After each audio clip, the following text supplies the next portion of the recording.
The Conservative Party today making their decision as to who their new leader is going to be, and it's led to a pretty interesting intervention from one of Reform's MPs, and I'll bring you that at the end of this video.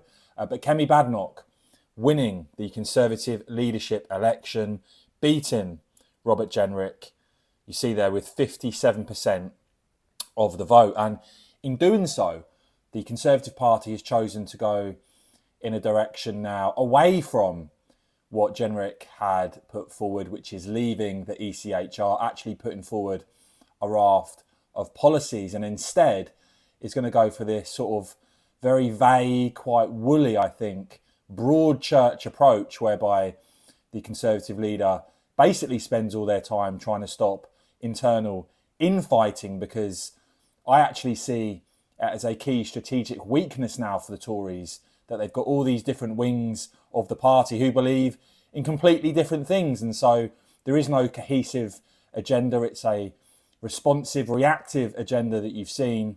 And it seems that the Conservative approach now, rather than, as I said, Robert Jenrick, who had warned that the party, not only at the top levels in cabinet, knew that their own Rwanda bill wouldn't work, but that the party will not survive, could potentially die if they don't leave the ECHR.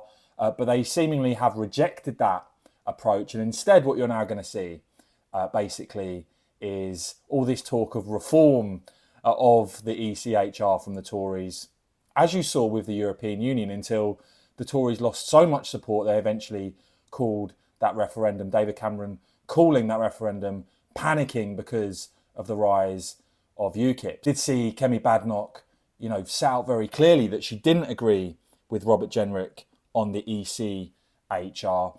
But really interesting this, only 19% now of those in this country actually care who wins this leadership election. Most feel it makes no difference to the Conservative Party's chances. That has been the argument put forward by Nigel Farage, that the brand is broken, that the Conservatives, after saying that they would lower taxes and cut immigration, actually did the complete opposite.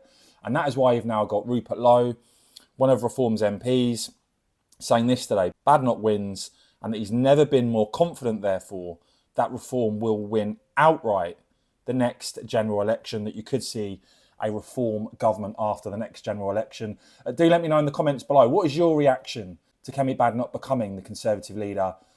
And do you agree with Rupert Lowe there or not? As ever, I will keep bringing you all the latest on this and much more. So please do whack this video a quick thumbs up. And of course, as ever, cheers for watching.